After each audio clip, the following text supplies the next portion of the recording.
Bersama-sama kita akan membaca dan merenungkan firman Tuhan. Namun sebelum itu mari kita bersatu hati, kita berdoa.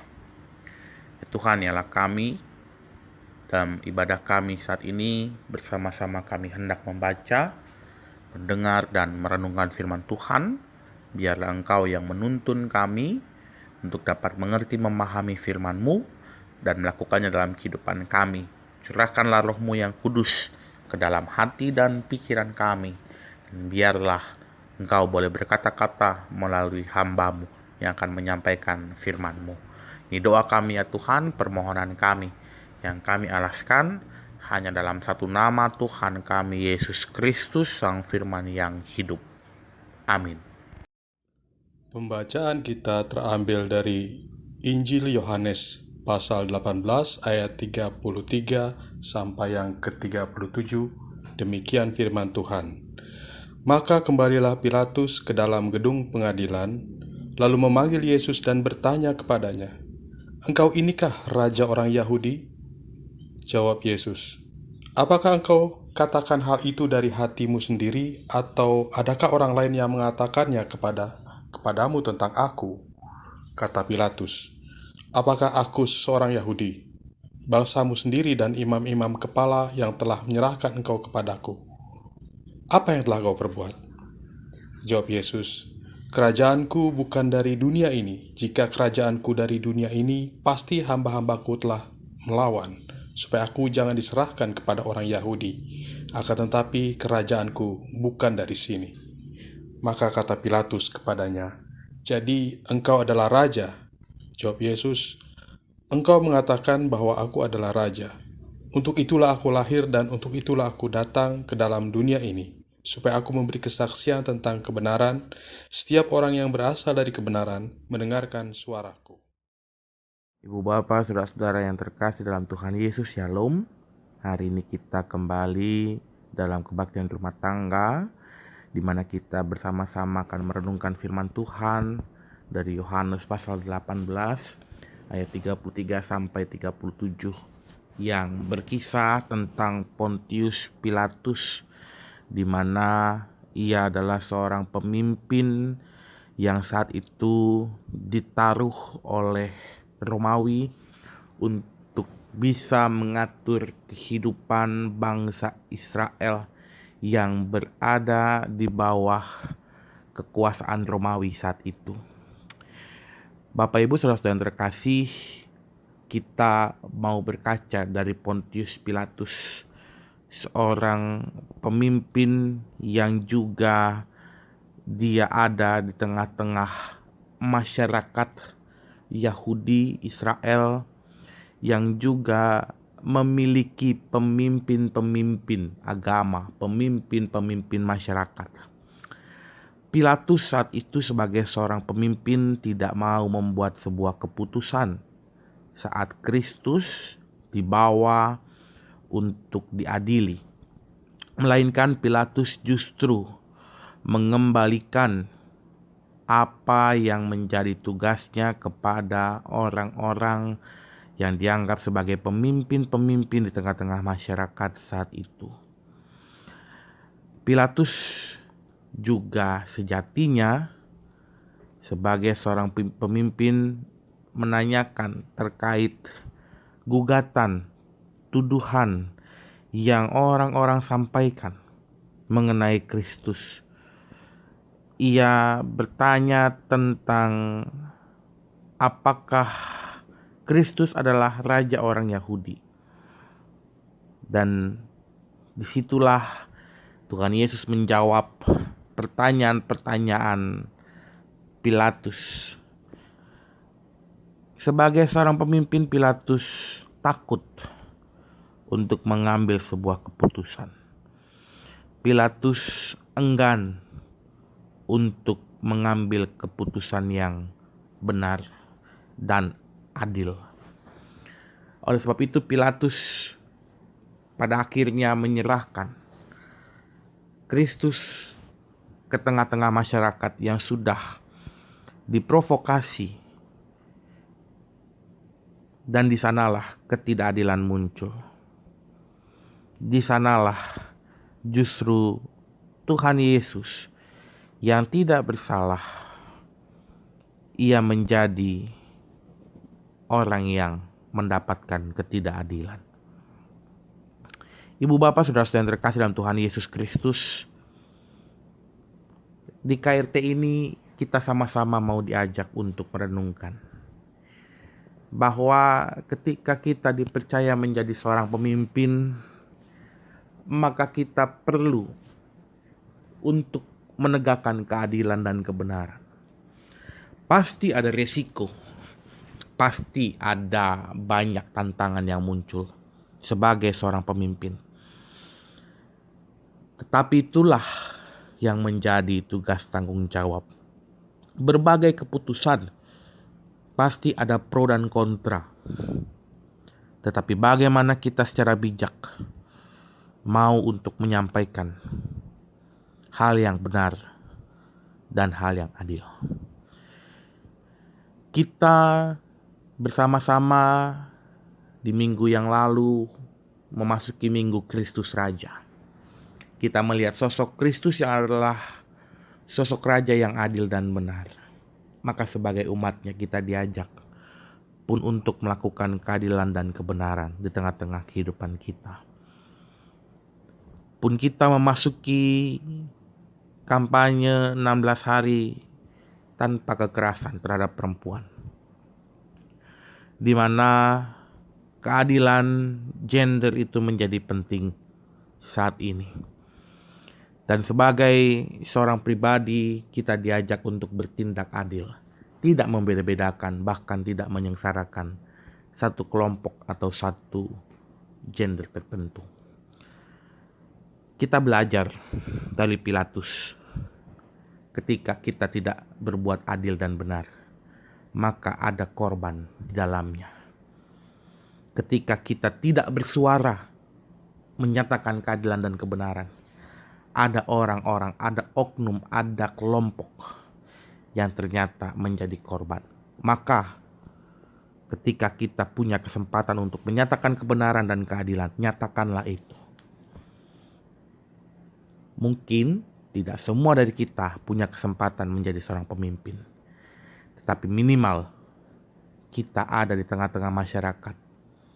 Kita ada di tengah-tengah kehidupan bersama dengan orang lain, di mana kita juga dimampukan untuk bersuara, menyatakan keadilan.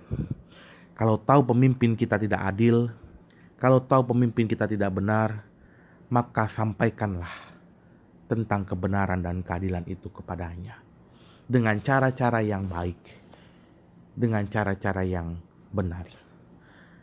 Dan yakinlah kebenaran dan keadilan pada waktunya akan bersinar.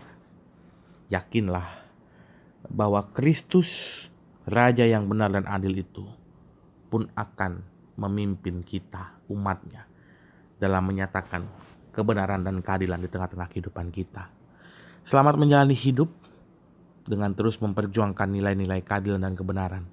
Jangan biarkan ada korban di sekeliling kita karena ada ketidakadilan dan ketidakbenaran yang didapatkannya. Tuhan menolong dan memberkati kita. Amin. Mari kita bersatu hati menaikkan syafaat kita, mari kita berdoa. Terima kasih Tuhan untuk waktu dan kesempatan kami beribadah, memuji, memuliakan nama-Mu. Bahkan dalam kesempatan kami beribadah, kami telah membaca, mendengar, dan merenungkan firman Tuhan. Ajar kami ya Tuhan untuk menjadi pemimpin-pemimpin yang adil dan benar, menjadi pribadi yang mau berjalan seturut dengan kehendak Tuhan, bahkan juga mengingat bagaimana Kristus sebagai seorang Raja dan Juru Selamat kami yang hidup, Ia boleh memimpin dengan adil dan benar.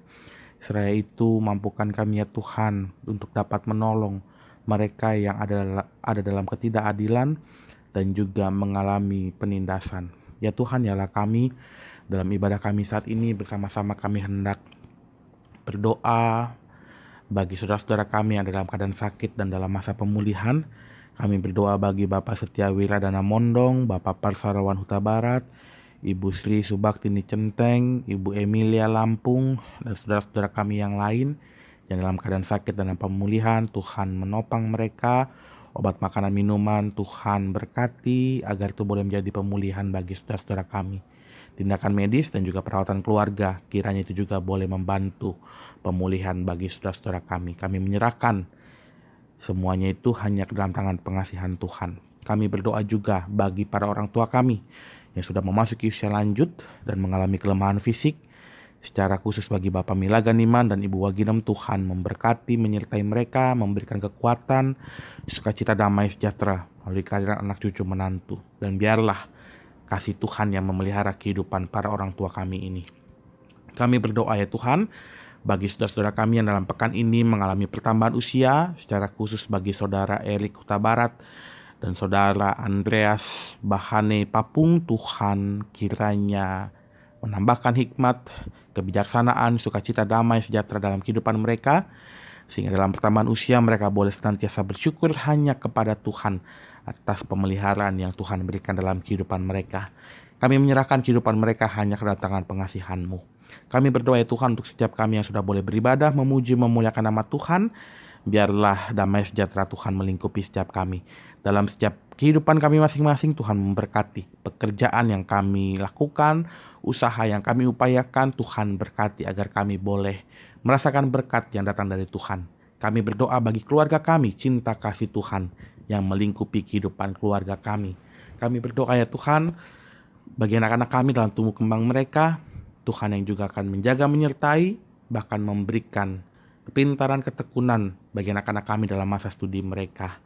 Bagi anak-anak muda kami ya Tuhan, jaga dan sertai mereka dalam kehidupan masa muda mereka. Kami berdoa juga bagi kehidupan pelayanan kami di Jemaat GKP Pondok Melati. Tuhan berkati para pelayan-Mu, Tuhan menyertai para penatua, anggota komisi-komisi, dan juga setiap mereka yang mengambil bagian dalam penata layanan di Jemaat Pondok Melati. Agar ini semua boleh mereka lakukan dengan baik, seturut dengan kehendak Tuhan dan hanya untuk memuliakan nama Tuhan. Tambah-tambahkan sukacita dan damai sejahtera dalam kehidupan mereka. Kami berdoa ya Tuhan, bagi kehadiran pendeta di GKP Pondok Melati, biarlah kehendak-Mu lah yang boleh jadi untuk dapat menghadirkan seorang pendeta jemaat di tengah-tengah GKP Jemaat Pondok Melati, untuk dapat melayani dengan sepenuh hati dan juga sepenuh waktu. Kami berdoa ya Tuhan secara khusus untuk anak-anak di jemaat kami, mengingat Hari Anak Internasional 20 November, Tuhan berkati mereka semua. Kami berdoa Tuhan bagi bangsa dan negara kami, para pemimpin bangsa kami, Tuhan sertai, Tuhan berkati, sehingga mereka boleh memimpin dengan arif dan bijak seturut kehendak Tuhan. Kami juga berdoa ya Tuhan untuk proses pengesahan RUU penghapusan kekerasan seksual di DPR RI, Tuhan yang memberkati, menyertai. Ini doa, ini permohonan kami. Dengar dan jawablah seturut dengan kehendak-Mu. Dan doa ini kami alaskan hanya dalam satu nama, Tuhan kami Yesus Kristus yang mengajarkan kami berdoa Bapa kami demikian. Bapa kami yang di sorga, dikuduskanlah nama-Mu. Datanglah kerajaan-Mu, jadilah kehendak-Mu di bumi seperti di sorga. Berikanlah kami pada hari ini makan kami yang secukupnya, dan ampunilah kami akan kesalahan kami, seperti kami juga mengampuni orang yang bersalah kepada kami. Dan janganlah membawa kami dalam pencobaan, tetapi lepaskanlah kami daripada yang jahat. Karena Kau yang punya kerajaan dan kuasa dan kemuliaan sampai selama-lamanya. Amin.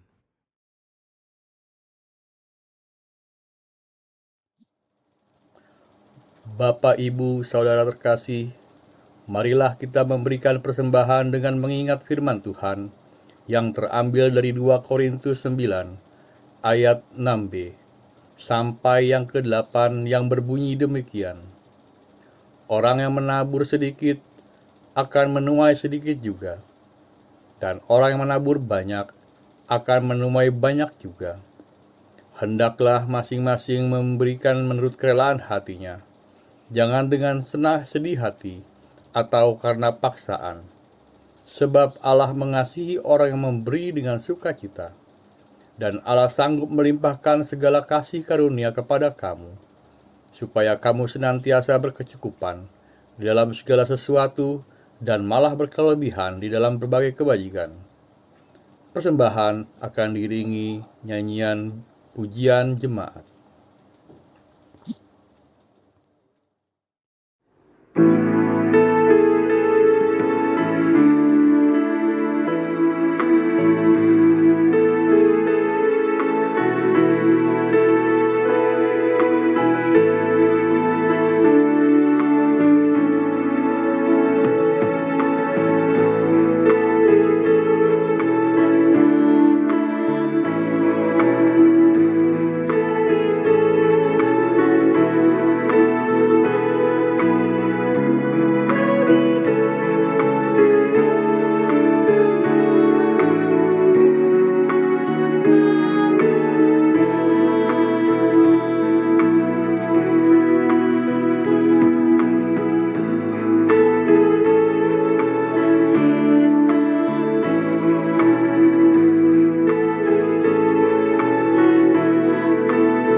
kita membawa persembahan kita di dalam doa. Tuhan Allah yang Maha Kasih, Engkau telah mengaruniakan bagi kami segala perkara di dalam Yesus Kristus. Kini kami datang dan membawa persembahan kami ke hadapan-Mu. Kiranya Tuhan menerima dan menguduskan persembahan ini, agar dapat dipergunakan dengan baik dalam membangun gereja-Mu. Terima kasih ya Tuhan. Amin.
Kini arahkanlah hatimu kepada Tuhan dan terimalah berkat Tuhan. Kasih karunia Tuhan Yesus Kristus dan kasih Allah dan persekutuan Roh Kudus menyertai saudara-saudara. Amin. Amin.